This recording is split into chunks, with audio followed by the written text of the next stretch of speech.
I know I'm Scottish, but now I'm taking the piss. I'll put that to the side. First of all, a warm welcome. Thank you so much for making the effort to be here this morning. And I am so excited, you've got no idea. This amazing restaurant has been in the pipeline for the last 2 years. I have to say it's one of the most beautiful pieces, design, open kitchen I've ever seen. A chef is only as good as his brigade, through and through, whether you're in the centre of New York, London, Paris, or even Vegas. I'd like to take this opportunity and introduce to you my team, starting off with my right-hand man, and this lady is extraordinary, and I think when you get to meet her and understand how powerful she is, we should have more females in the kitchen.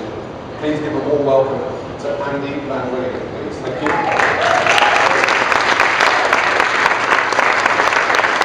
Andy and I have been together for the last 7 years. You may have seen her on that light-hearted kitchen, cook along in Carl's Kitchen. Diplomatic, polite, straight to the point, and food show. And the man that keeps it all together here, who works directly under Andy, who is, again, local talent, born and bred in this country, has an exquisite palate. Please give a warm welcome to Kevin, please.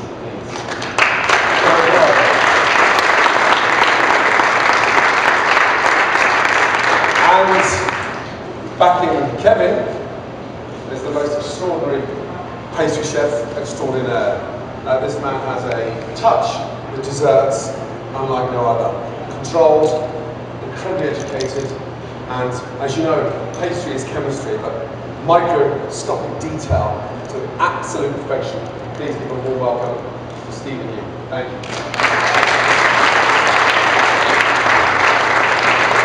This is what I call the A-team.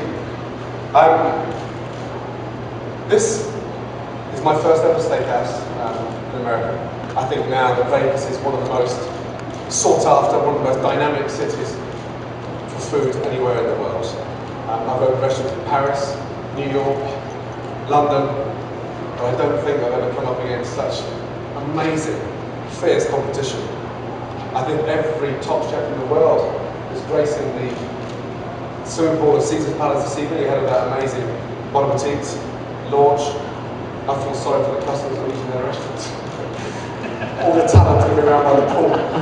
However, everyone thinks that Vegas is a walk in the park. I take nothing for granted. I work extremely hard. Every time a new restaurant opens anywhere in the world, whether it's in the middle of Barcelona or the arse end of New Zealand, we're there. Whether it's a great experience or a bad experience, there's always something to learn from both. We've made mistakes, but we've made more successes than mistakes.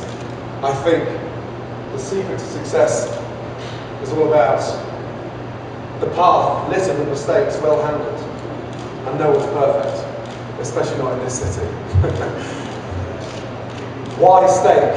I didn't want to come in here and put my balls on the line and go fine dining. This is a city that has an extraordinary turnout, whether it's a 3-day weekend, whether it's a conference. We've turned this amazing shell into a unique steakhouse that offers not just the exquisite insight to a Gordon Ramsay steak, but it has those aspects of fine dining, a bit of fun, a bit of tenacity, a bit of realism, and of course we're in, I suppose in many ways, still a very tough climate, and still haven't come out of that recession. So we've kept things elegant, calm, shabby chic in a way without trying to show off. One of my first ever ambitions when I fell in love with this country 20 years ago was to absolutely nail a steakhouse here. If there's one thing this country can consolidate anywhere in the world, is they know how to produce a phenomenal steakhouse. Whether it's Maestro's, Wolfgang Park, Strip, Massa, wherever it may be, guaranteed, you guys know. So, having refused and turned down several offers over the last 4 or 5 years, when we had this opportunity, obviously backed by Caesar's in Paris, there was an opportunity I couldn't miss. We've taken our time, we put together the brigade, we went to London, find yourself with your girlfriend, Kevin. You had to pay for it. Oh, Jesus. she pregnant? Who knows? Wow. You know when you thought it was a good journey.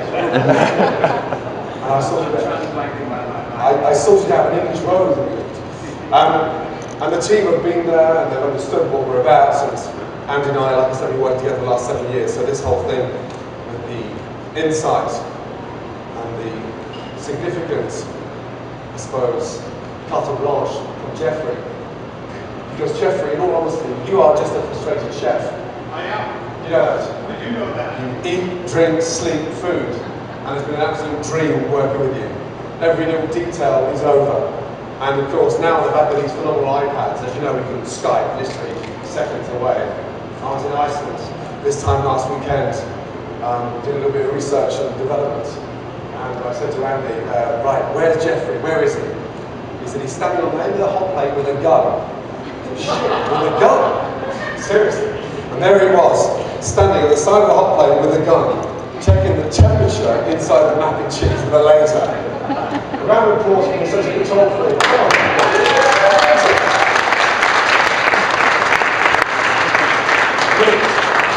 Extraordinary. I've never seen a CEO that checks the inside temperature of a fucking mac and cheese. You're a legend, I'm telling you. We're going to have some tasting as well today. We're going to do a little simple Caesar salad, beef Wellington, we're going to bring to the strip. You've all had a filet mignon and a ribeye. And then we're going to treat you to something quite unique. It's a sticky toffee pudding. I know sometimes when you think of the reputation of this stodge back home, let me guarantee, if there's one thing we have got over the last 10 years, is our act together in terms of a reputation in Britain with some amazing food. I don't think there's a city anywhere in the world that hosts so many chefs. I think Precious Healthy, you've probably seen that in that nice, light-hearted, fine documentary, which you liked it. So I get excited when we are under intense pressure because Precious Healthy, and the deeper the pressure, the better the perfection. So we go through 2 or 3 little dishes that you'll be sampling, and I like these things in form. So any questions, please. Welcome. First one's a Caesar salad. We're going to do this a little bit different. It's going to be done with a Scotch egg. After that, we're going to go on and treat it to a Wellington, a stunning fillet of beef, beautifully seared, and then finished with a little bit of Dijon mustard.